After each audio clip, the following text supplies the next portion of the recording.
Hello YouTubers, and today I'm going to be fitting heated grips on my Guerilla 450, so let's go.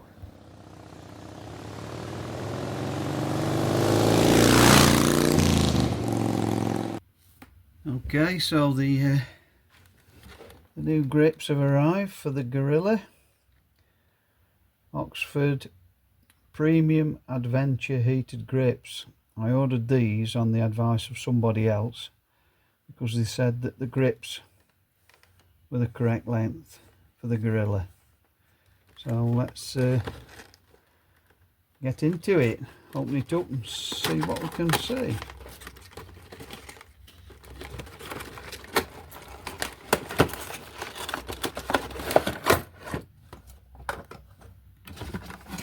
Instructions, throw them away. No, we'll keep those for future reference. Just joking. Right. So that looks like the passenger side grip.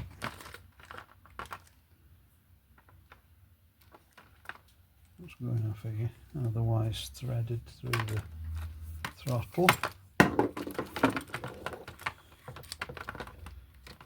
Thread those out. So that's the controller. And 3 connectors. A cable to go onto the battery. And the fuse. Mounting bracket and fasteners, and super glue sticky pad and cable ties.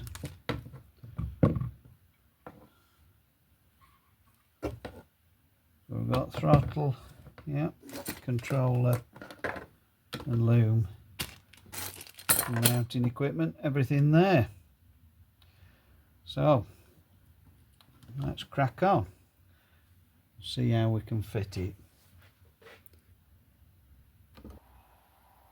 Right, the wiring loom disappears under the tank there, so to get the loom for the heated grips to the battery, first of all I'm going to have to remove that plastic trim there so I can get the tank up and see what we're doing. Right, so here we are, wires connected to the battery, going under this bracket, all clipped up, and then disappear down there. Then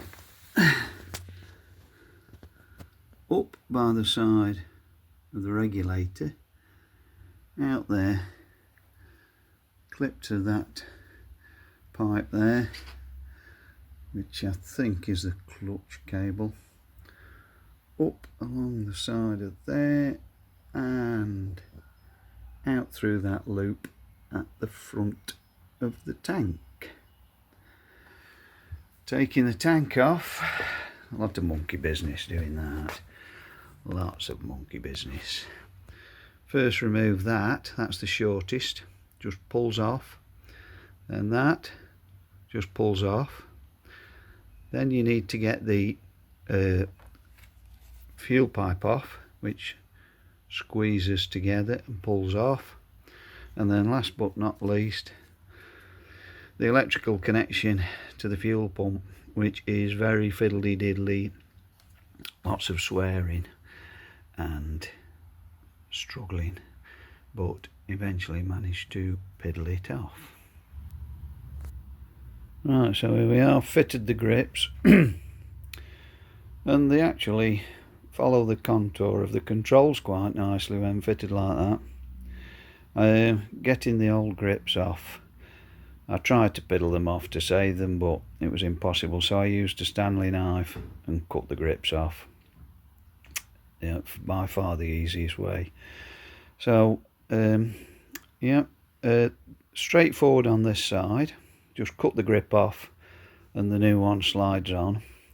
On the throttle side, when you cut the grip off, and be careful when you cut the grip off because the throttle underneath is plastic, so you don't want to go through the throttle as well.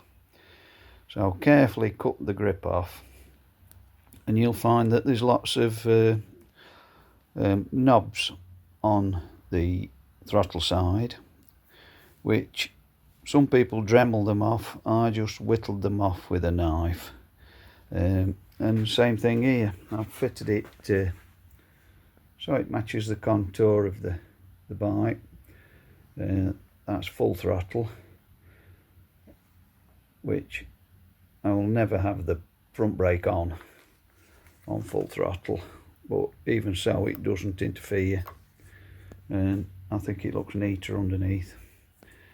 So I've routed the cables down alongside the existing harness. On this side I managed to get them down through there. There's a little metal loop for the wiring loom, and that side I just followed those cables down.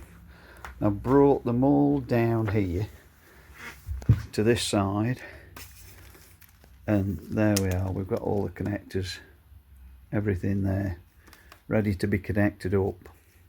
So what my intention now is to connect them all up. I shall wrap these in black insulation tape so that they're not so visible, and then I shall tuck them all under, neatly under there, out of the way, and hopefully that's it. Happy days. Right, what I forgot to mention was I mounted the controller on the bracket, and I've fastened it to the top. I don't know if you can see that there, the top clutch lever bracket, and I just bent that plate back slightly there so that it's sort of angled nicely towards you when you sat on the bike. The one thing I may do in the future, after giving it a run and making sure everything's okay, is I'll probably take that off and paint that bracket black so that it's not so visible. Right, so wrapped all the cables in black tape so it's not so visible, all those white junctions, and I managed to tuck them in a cavity here. I've undone this clip and fastened everything behind the clip there so that it doesn't foul on the tank when the tank goes back on. So yeah, that cavity there is quite handy, and there's nothing in there, and it's got all that mess of junctions out of sight. Happy days. Right, with the bike running and the heater grips on 100%, the grips are hot, turn the bike off. After 2 minutes the intelligent battery saving mode light comes on, and then the grips cool down, and then after 7 minutes the whole thing turns off. So I'll just have to see how I go with this, just to see if it does drain the battery, but hopefully with the controller right there in front of me and that flashing light, even with my old eyes, I'll switch it off. So to summarise, it is a fiddly job. It's not as straightforward as everybody makes out. The worst bit's getting the tank off, disconnecting the pipes and wires, because it's hard to get your hand underneath. Apart from that, it's not too bad. They seem to be working fine, and I'm pleased with the way they look. I've just got to go out and try them now, so it's goodbye from me.